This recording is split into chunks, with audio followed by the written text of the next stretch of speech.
बाजार को कैसे समझे महिलाएं? 10 to 15% of your portfolio should be in the precious commodities like gold and silver. क्या स्ट्रैटेजीज हैं जो हमारे देश में, भारत में हम अपना सकते हैं so that women should be more financially empowered?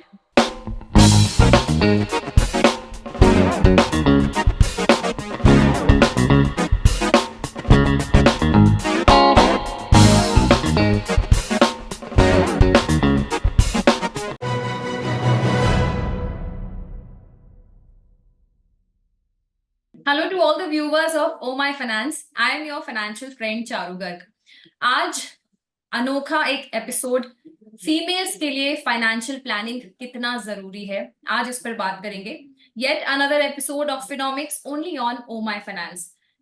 मेरे साथ सर्टिफाइड फाइनेंशियल प्लानर भी हैं आज इस एपिसोड पर बातचीत करने के लिए। लेकिन वीडियो शुरुआत करने से पहले आपको क्या करना है, आपको चैनल को जरूर सब्सक्राइब कर ले। जस्ट एक सब्सक्राइब का बटन ही आपको दबाना है और ये वीडियो एंड तक जरूर देखिएगा। तो चलिए फटाफट से शुरुआत करते हैं। फीमेल्स के लिए आखिर फाइनेंशियल प्लानिंग कितना जरूरी है? क्योंकि ये बोला गया है कि this is the men's world, men's dominating world. क्योंकि जहां तक फाइनेंसेस की बात आती है तो वो एक मेन का डोमेन समझा गया है और फीमेल्स इसमें थोड़ा सा पीछे हो जाती हैं। तो इसी बारे में बातचीत करते हैं कि विमेन जो है, अगर वर्किंग वुमेन है या हाउसवाइफ है, कैसे अपने फाइनेंसेस को प्लान करें और कैसे अपनी राइट फाइनेंशियल प्लानिंग का पाथ चुन सकती हैं। आज है मेरे साथ certified financial planner Poonam Rungta. Hi Poonam, welcome to the show. Thank you Charu. Poonam, पहला सवाल मैं आपसे यही करूंगी। लास्ट वीक हमने इंटरनेशनल विमेन्स डे पे हमने ये एपिसोड किया था और ज्यादातर फीमेल्स को हमने अप्रोच किया था। तो हमने उनसे यही जानने की कोशिश करी थी कि फाइनेंशियल लिटरेसी का क्या महत्व है उनकी जिंदगी में। तो because women are multitaskers, they are more patient, they have more risk taking capacity. तो आप क्या कहेंगी? चारू, ये है ना, बहुत ही टॉपिक मेरे दिल के बहुत करीब है। Because me being a financial planner and when people come and tell me कि women are not looking at finances, तो मुझे जरा अजीब लगता है। Because I am handling here so many people's retail investment, their financial planning. तो अगर ये कहेंगे कि फीमेल्स फाइनेंस करना नहीं जानती या वो नहीं करती या उन्हें आता नहीं है, तो मुझे ये बिल्कुल पसंद नहीं आती है बात, and I don't agree with this. But yes, कहीं ना कहीं इसके पीछे कुछ सच्चाई है। और चारू, सबसे बड़ी सच्चाई मैं बोलूंगी वो ये है कि जैसे आपने अभी कहा, वुमेन आर मल्टीटास्कर्स। तो आप मुझे शुरू से लेके एंड तक कोई भी ऐसा टास्क बता दो जो वुमेन नहीं करती है। वो अर्निंग भी करती है, वो सेविंग भी करती है, वो बजटिंग भी करती है, वो घर भी देखती है, केयर गिविंग भी करती है, बच्चों को भी देखती है, बच्चों की पढ़ाई भी देखती है, उनकी पीटीएम में भी जाती है। तो जब वो इतना सब कुछ कर सकती है तो फाइनेंस क्यों नहीं कर सकती है, जिसे हम कहते हैं आजकल कि वो नहीं करती है। पर मेरा इसके अंदर अप्रोच और सोच बहुत अलग है। सो चारू, मुझे याद आता है, मैंने मेरी माँ को देखा है। As I grow up, she is totally uneducated, उन्हें कुछ भी नहीं पढ़ना लिखना आता है। पर आप उनसे एक भी पैसे का इधर उधर हिसाब गलती करके दिखा दीजिए, she will catch it immediately. मतलब हर शी हैज द इंस्टिंक्ट्स, पर उनके पास एक प्रोफेशनल एडुकेशन या कोई क्वालिफिकेशन नहीं है। वही हैं जिन्हें मेरे पिताजी हमेशा पैसे एंड ऑफ द मंथ लाके देते थे, और वो पैसे से मम्मा हमेशा घर खर्च चलाना। और मैं देखा करते थे as we grew up that every Diwali और एवरी बिग फेस्टिवल्स वो हमारे लिए कपड़े भी ला रहे हैं, कुछ सोने चांदी की चीजें भी आ रही है घर में। पापा से अलग से वो पैसे नहीं मांगती थी, पर वो उसकी प्लानिंग पहले से करके, कोई घर में शादी ब्याह है तो उसकी जो गिफ्टिंग के खर्चे हैं या नए कपड़ों के खर्चे हैं, all that she used to manage from whatever my father used to give her end of the every month। और साथ ही कुछ पैसे उनके पास ऐसे बचत करे हुए पेपर के नीचे होते थे, गुल्लक में होते थे, जो कभी घर में कोई ऐसी क्राइसिस आती तो वो मम्मी हमेशा निकाल के देती थी। तो मुझे लगता था इससे बेहतर फाइनेंशियल प्लानिंग और क्या हो सकती है। मतलब उन्होंने इमरजेंसी फंड्स भी रखा, टाइम टू टाइम गोल्ड भी खरीदा, दिवाली और वो फेस्टिविटीज के लिए भी उनकी पूरी तैयारी थी, और घर तो बहुत अच्छे से चल ही रहा था, बच्चे अच्छे से बढ़ रहे थे। तो मुझे लगता है woman has a natural instinct to manage finance. अब जो करंट जनरेशन हमारी जो चल रही है, उसमें हम ये बार बार कह रहे हैं, बार बार वुमेन्स डे पे बात चल रही है, अरे वुमन करती नहीं है, अरे वुमन लिटरेसी में भाग नहीं लेती है। तो उसके पीछे एक बहुत बड़ा कारण है चारू, कि everything is become very complex. It is not remained as simple कि पैसे आए, खर्च करे, बचे हुए या तो बैंक में डाल दिए या घर में पेपर के नीचे रख दिए। It is become more complex. the financial instruments have become very complex. The family demographics have changed. पहले इतना जरूरी नहीं था कि एक वुमन को अपना खुद का रिस्क कवर होना, बिकॉज बड़ी फैमिलीज में साथ में रहते थे तो इतनी जरूरत नहीं पड़ती थी। तो जो डायनेमिक्स बदला है फैमिली का, जो डायनेमिक्स बदला है डेमोग्राफिक्स का, उसकी वजह से वुमन कहीं पीछे रह गई, क्योंकि वो और बहुत सारी चीज कर रही है। अब आप देखेंगे तो अगर इसरो से रॉकेट उड़ाए तो वो भी पूरी टीम वुमन है। हमारी फाइनेंस मिनिस्टर वुमन है, मैं आपसे बात कर रही हूँ वुमन हूँ, आप वुमन है, हम क्या नहीं कर रहे हैं? एवरीथिंग। आप एयरपोर्ट जाएंगे तो प्लेन उड़ा रही हैं, आपका प्लेन कोई वुमन पायलट उड़ा रही है, रिक्शा चला रही है वुमन, आजकल टैक्सी उबर ओला चला रही। So I don't think anything is there which women can't do, but only thing because of the complexity of the nature of the financial instruments, women कहीं से थोड़ी सी पीछे रह गई है उसे समझने में। क्योंकि जैसे हम कहते हैं ना चारू, हमेशा से कहते आए हैं फैमिली में के दो पहिए होते हैं, हस्बैंड और वाइफ के, जिसके साथ वो गाड़ी चलती है, फैमिली की गाड़ी चलती है। सो वुमन कहती है कि चलो वो जो पहिया है गाड़ी का, दूसरा मेरे हस्बैंड, उन्हें ये पार्ट देख लेने दो, बाकी तो मैं देख रही हूँ। But now it doesn't hold good any more, आपको भी पूरी तरीके से उसमें इन्वॉल्व होना पड़ेगा। सो it's not that woman can't do. True. बिल्कुल आपने सही बोला, चाहे वर्किंग वुमेन हो और होम मेकर्स हो, घर संभाल सकती है, जो सब कुछ संभाल सकती है, तो ऑब्वियसली वो फाइनेंस तो बहुत अच्छे से ही संभाल सकती हैं। चलिए, होम मेकर्स की ही बात करती हूँ पूनम। एक ये भी हमने देखा गया, और इनफैक्ट ये क्वेश्चन भी बहुत आता है कि जो पैसे जो होता है ना, क्योंकि एक यूजुअली एक हमारा एक ह्यूमन नेचर होता है फीमेल्स का, पैसे हैं उसको हमने घर पे ही रख लिए, हमें लगता है कि हाँ जी। एक वो बचत है, बजाय कि हाँ हम जी। इसको अकाउंट में डाल दें और हमें मिनिमम कुछ तो हमें उस पे ब्याज उस पे अर्न होगा। इनफैक्ट कुछ ऐसे घर में रखने के बजाय जो है हम पैसे जो है कुछ सेविंग अकाउंट पे अपने डाल दें। ज्यादातर ज्यादातर ये बात जो है लोगों को पता नहीं होती है, खास तौर पर अगर हम रूरल उसमें जाएं तो। हालांकि लेकिन अवेयरनेस अब हो गया है, लेकिन ज्यादातर फीमेल्स को इस बारे में पता नहीं है, वो सोचते हैं कि मेरे घर पे है तो वो बचत है। तो हमने जब लास्ट टाइम ये एपिसोड में भी मैंने बात करी थी कि ऐसे कुछ स्पेशलाइज्ड बैंक्स हैं, सेविंग्स अकाउंट है जो वो है, उसमें ऑप्शंस हैं, जैसे कि हो गया इंडसइंड बैंक है, आईसीआईसीआई बैंक है, बैंक ऑफ बड़ौदा है, आईडीबीआई बैंक है।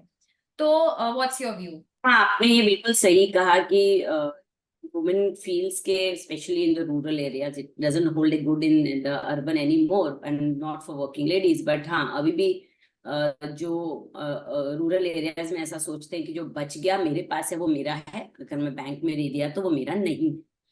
बट दैट ये सोच अभी बदल रही है धीरे धीरे, और इसको ही बदलने के लिए गवर्नमेंट भी बहुत सारे स्टेप्स ले रही है। जो महिला सम्मान पत्र, एक ऐसा प्रावधान किया पिछले बजट में मोदी जी ने, 2 लाख रुपए का एफडी करेंगे तो more than the bank rates आपको उसमें इंटरेस्ट मिलेगा। ये महिलाओं को और प्रोत्साहन देने के लिए किया गया।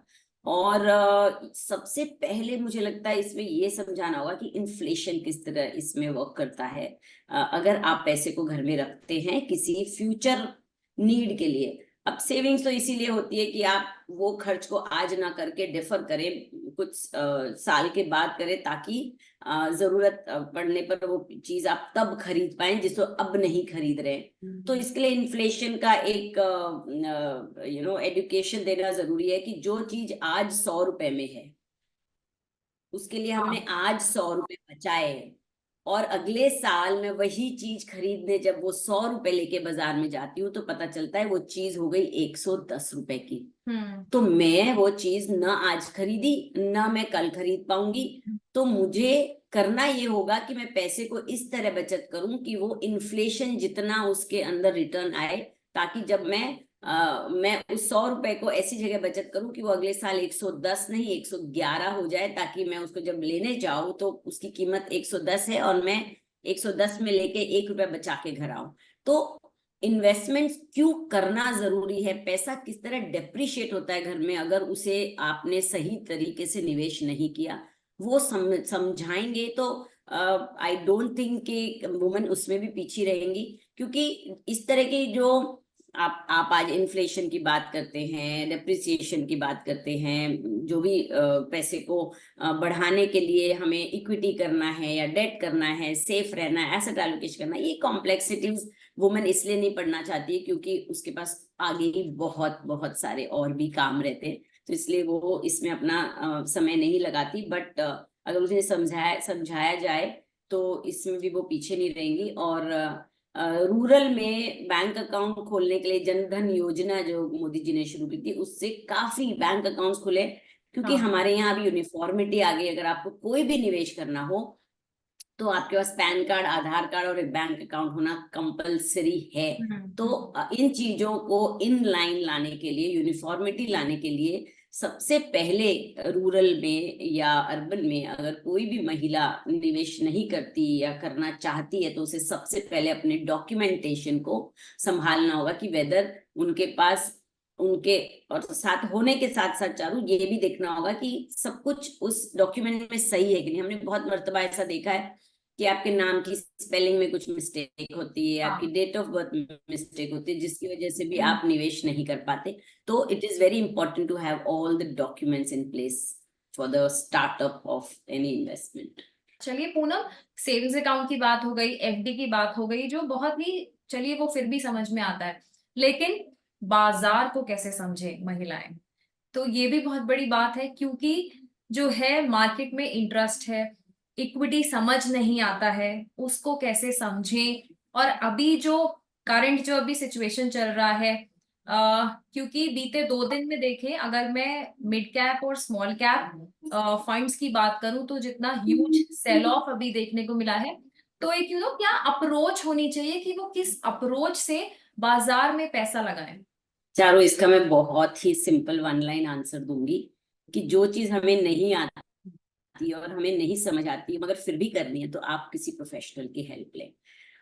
देर आर सो मेनी ऑप्शंस। आप किसी अच्छे फाइनेंशियल प्लानर के पास जा सकते हैं, किसी ब्रोकर के पास जा सकते हैं। बहुत सारी ऐसी फाइनेंशियल प्लानिंग इंस्टीट्यूट्स है जहां पे आपको जिस तरीके से जैसी मदद चाहिए वैसे ले सकते हैं। अब फॉर एग्जाम्पल मैं कहूंगी कि आपको सब कुछ तो सब नहीं आएगा ना। अगर आप बीमार हैं तो आप डॉक्टर के पास जाएंगे, आपके फिजिकल हेल्थ खराब है, आप female goes to beauticians to take care of their cosmetic looks, खुद तो सब कुछ नहीं कर लेते हैं, उन्हें जाना पड़ता है। तो इस तरह जब हम हर चीज में एक फाइनेंशियल एक प्रोफेशनल हेल्प लेते हैं तो हमारी फाइनेंशियल हेल्थ के लिए, उसे समझने के लिए हम खुद उसे खुद सीखने की मेहनत ना करें और उस झंझट में ना पड़े, क्योंकि ये एक बहुत ही वास्ट फील्ड है। To understand finance is not a small time thing and it's not something to be done overnight. तो उस पचड़े में ना पड़े, उस झंझट में ना पड़े और किसी प्रोफेशनल की हेल्प ले जो आपको टाइम एंड अगेन आपके प्लानिंग के साथ, आपके साथ हैंड होल्डिंग करते हुए आपका एसेट एलोकेशन भी करेंगे और आपके रिस्क एपेटाइट को समझते हुए आपके जो गोल्स हैं जिसके लिए आप बचत करना चाहती हैं प्रॉपरली आपके साथ बैठ के को, क्योंकि बहुत बहुत समय हम मजे तो we sit with them, we ask them questions, we understand the risk appetite और फिर हम एक गोल सेटिंग करते हैं, फिर उसकी गोल प्लानिंग होती है, फिर हम उनकी रिस्क एपेटाइट समझते हुए उसको एसेट एलोकेशन करते हैं ताकि उनको पीस ऑफ माइंड रहे। तो जो चीज हमें नहीं समझ आती, हमें नहीं समझ आती, there is no harm in agreeing to that. तो आप उसमें प्रोफेशनल हेल्प लिए। और जहां तक बात है ना चारू, ये 2 दिन की बात, सभी जगह हल्ला मच रहा है, तो क्या कभी मार्केट्स कभी गिरे नहीं है? हमने अभी कोविड का टाइम देखा है 2 साल पहले, एंड मार्केट्स की तो ये फितरत है, वो गिरेगा उठेगा, साइक्लिकल है, टाइम उन्हें बदलेंगे। बट उससे आपको किस तरह बचना है, दैट इज मोर इम्पोर्टेंट। तो उससे बचने के लिए सबसे आसान रास्ता है कि आप मार्केट्स में लॉन्ग टर्म में बने रहें। शॉर्ट टर्म के लिए ये रिस्क उठाने वाला इंस्ट्रूमेंट है ही नहीं। अगर आपके पास 5 years प्लस टाइम होराइजन है, तभी आपके लिए इंस्ट्रूमेंट आपकी सारी रिस्क को मिटिगेट करता है। So the formula is to invest or to plan your finances, make a portfolio through a professional, and do not worry about the market falls and rises, because आपको तो वहां long term बने रहना है। तो मतलब खुद ना करें, एक प्रोफेशनल हेल्प लेके करें, क्योंकि बिल्कुल। ये जो है एक बहुत जो है ना इच्छा भी होती है कि हमें सीखना है मार्केट, कि कहीं से तो शुरुआत करें, तो एक वो भी आपके होता है। आपके पास समय है तो आप जरूर सीखिए, पर आप ऑलरेडी इतनी 100 चीजें कर रहे हैं, उसमें ये इतना कॉम्प्लेक्स और एक चीज आएगी तो यू हाँ। Will and up getting confuse. क्योंकि इन्वेस्टमेंट्स बहुत सारे हैं, बहुत एसेट्स हो गए हैं, उनमें हमें एलोकेशन कितना करना है, and then you end up doing all wrong things. आप फिर खुद से करने जाते हैं, कहीं से सीख के, पढ़ के, सुन के, and it is very easy, very very easy to get carried away. आज अगर मेरी सहेली मुझे आके कुछ कहेगी, अरे मैंने इस चीज में निवेश किया और मेरा पैसा इतना बढ़ गया और तुम भी उसमें कर लो, आप देखा देखी उसमें कर लोगे, मगर आप ये नहीं समझोगे कि जो इंस्ट्रूमेंट उसके लिए सही है वो मेरे लिए शायद नहीं है। Because of my age difference, और maybe because of my goal time horizon. So ये सब चीजों को अगर आप मद्देनजर रखे बिना किसी के कहे सुने कर लेंगे कि हाँ मैं तो DIY इन्वेस्टर हूँ, मैं खुद मेरा इन्वेस्टमेंट करती हूँ, और आगे चल के अगर आपको आपके गोल्स में प्रॉब्लम आती तो आपका इस इंस्ट्रूमेंट से ही विश्वास उठ जाता है। आप अपनी गलती नहीं देखते हैं, आप ये समझते कि नहीं ये इक्विटी या म्यूचुअल फंड और ये सब बकवास है, ये सब तो मेरा पैसा को मेरे गोल्स को अचीव करने में मदद नहीं किया। सो you'd have to go step by step, and it is, Charu, a process, it is not a one time thing। एक कहीं हमें पहुंचना है, there is a particular destination where I have to reach, तो मुझे उसकी प्लानिंग करनी होगी। वो डेस्टिनेशन तक पहुंचने के लिए रास्ते में क्या क्या आने वाला है और किस तरीके से मुझे उनको डील करना है, उसकी तैयारी करके मैं निकलती हूँ, तब मैं उस जगह पे पहुंचती हूँ आराम से।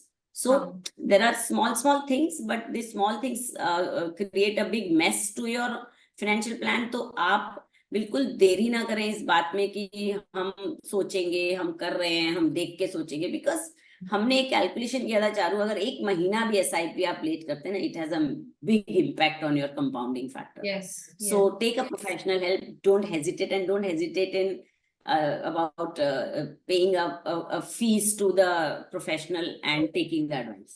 पूनम जी, अगला सवाल गोल्ड पे आते हैं, क्योंकि जो है वो सबका फेवरेट एक होता है ना, एक फेवरेट इन्वेस्टमेंट होता है, और आमतौर पर महिलाएं जो हैं वो फिजिकल फॉर्म में गोल्ड को ज्यादा प्रेफर करती हैं रादर इलेक्ट्रॉनिक फॉर्म में। तो क्योंकि गोल्ड जो है बीते टाइम में गोल्ड का परफॉर्मेंस अच्छा रहा है, गोल्ड प्राइसेस आ रहा है all time high, so gold में कैसे इन्वेस्टमेंट करें और उसका पोर्टफोलियो में कितना रेशो होना चाहिए? आपने बिल्कुल सही किया। For a woman gold is a very precious instrument, जिसके पास होने से उसको बहुत सिक्योरिटी महसूस होती है, उसको बहुत अच्छा लगता है गोल्ड उसके पास हो। So always they have been doing SIP of gold. जैसे मैंने बताया कि हमारी मदर के टाइम से every festival was marked with gold, every big days were marked with gold and silver. तो वो धीरे धीरे एक तरह की SIP थी कि फैमिली में एक्यूमुलेट होता रहता था। फर्क इतना था कि उस वक्त सब ज्वेलरी और वगैरह लेके उसको ये महसूस करते थे कि हाँ हमने हमने पोजेस किया है gold. But now we are turning towards e gold, and अगर फिजिकल गोल्ड भी लिया है तो वो हॉलमार्क कॉइन्स हम लेते हैं, और इस तरह का चेंजेस आ गए हैं। तो सबसे अच्छा ऑप्शन मुझे लगता है गोल्ड में वो है SGP का, सोवरेन गोल्ड बॉन्ड। अगर आप उस ट्रांच के भीतर खरीदते हैं तो सोवरेन गोल्ड बॉन्ड जैसा कोई भी गोल्ड में इन्वेस्टमेंट करने वाला इंस्ट्रूमेंट नहीं है। उसमें आपको over and above enjoying the pricing of gold, आपको 2.5% इंटरेस्ट भी मिलता है उसके ऊपर। तो अगर आप गोल्ड लेना चाहते हैं तो आप वो लें, और कितना आपके पोर्टफोलियो में होना चाहिए तो उसका मुझे लगता है कि आपके पोर्टफोलियो में 10 to 15% of your portfolio should be in the precious commodities like gold and silver. उससे ज्यादा रखने की जरूरत नहीं है। आप 10 से 15% गोल्ड में निवेश करें, वो चाहे ई गोल्ड हो, चाहे आप सोवरिन गोल्ड बॉन्ड लें, चाहे आप फिजिकल गोल्ड खरीदें। बट हाँ, जो फिजिकल गोल्ड आप ज्वेलरी आप अपने कंजम्पशन के लिए खरीदते हैं, उसे इस इन्वेस्टमेंट के दायरे से बाहर रखें, क्योंकि वो इन्वेस्टमेंट है ही नहीं, पहली बात। और दूसरी बात, जब आप उसको डिस इन्वेस्ट करने जाएंगे, आप किसी जरूरत के टाइम बेचने जाएंगे, तो आपको पता चलेगा कि उसमें आपने कितने लॉसेस बुक कर लिए। आपको मेकिंग चार्जेस लग गए, उसमें जो कुछ मिलावट होती है, बिकॉज जब गोल्ड ज्वेलरी लेते हैं तो वो प्योरिटी नहीं होती है उसके अंदर, तो वो सब की प्रॉब्लम्स आती है।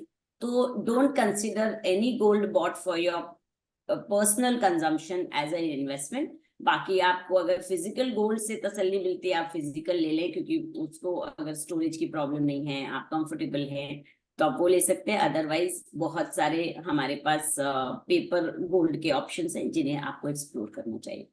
चलिए, तो बाजार पे और एक इकोनॉमिक पे जो है एक जनरल व्यू ले लेते हैं। पूनम, ये साल जो है 2024 बहुत ही इवेंट से भरा हुआ है, क्योंकि अभी मेन इवेंट है, जनरल इलेक्शंस होने हैं, नई सरकार आएगी, नया बजट आएगा, बीच में जो है फिर मॉनसून भी है। तो ये सारी जो चीजें हैं किस तरह से फाइनेंशियल मार्केट को इम्पैक्ट करेगी, और इसमें और ज्यादा क्या अपॉर्चुनिटीज जो है हम देख सकते हैं? चारू, ये जो पर्टिकुलर इलेक्शन की जो इवेंट आ रही है, वो बहुत ही टेक्निकली सभी उसी के अंदर ये है, lot of apprehensions and lot of excitement is there.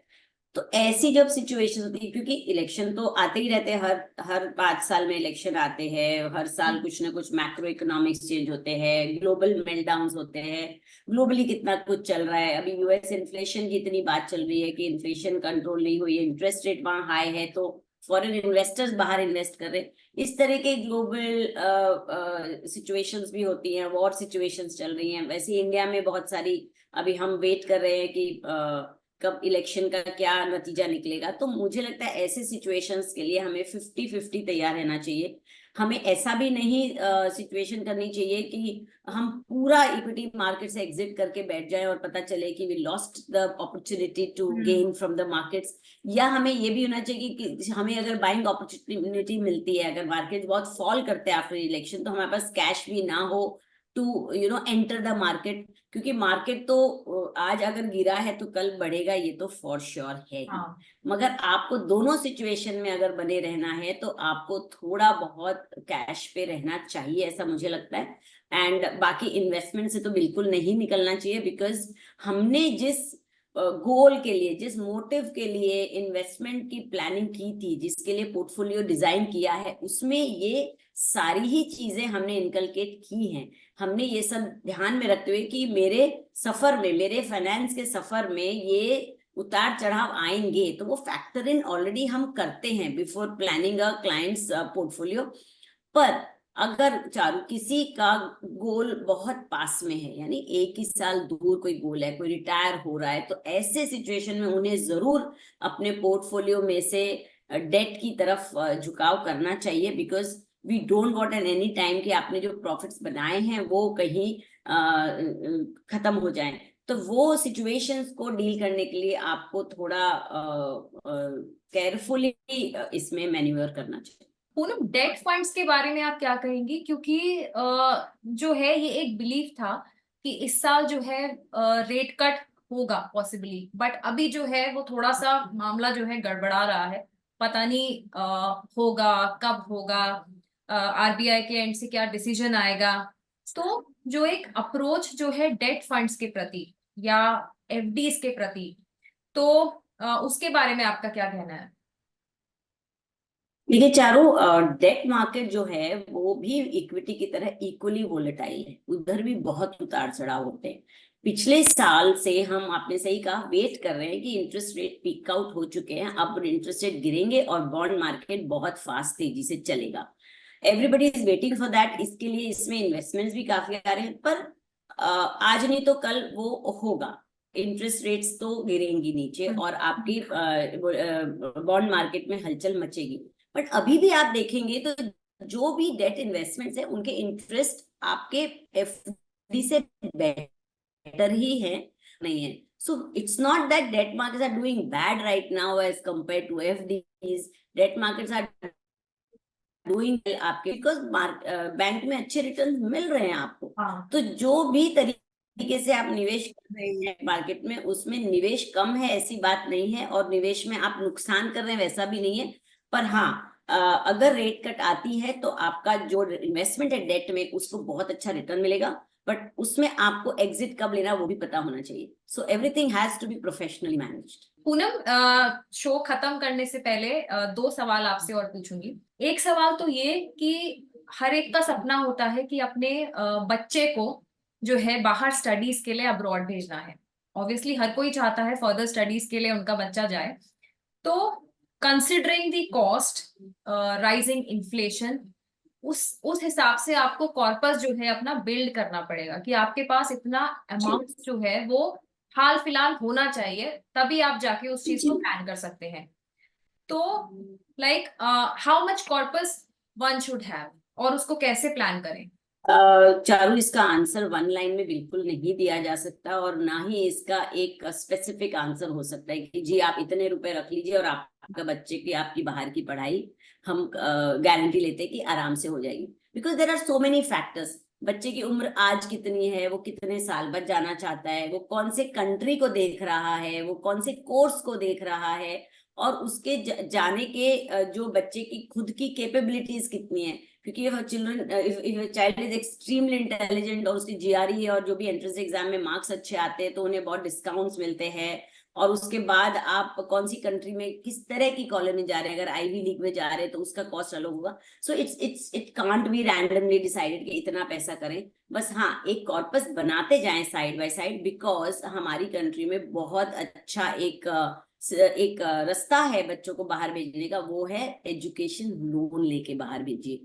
तो आप अपनी तैयारी करिए। मुझे लगता है अराउंड 50 lakhs to 1 CR का जितना कॉर्पस अगर आपके पास है तो आप शुरुआती एक तैयारी कर सकते हैं। और आपका बच्चा कितने साल बाद जाने वाला है और तब इन्फ्लेशन एडजस्टेड कितना पैसा चाहिएगा, उसका एक साइंटिफिकली कैलकुलेशन करना होगा।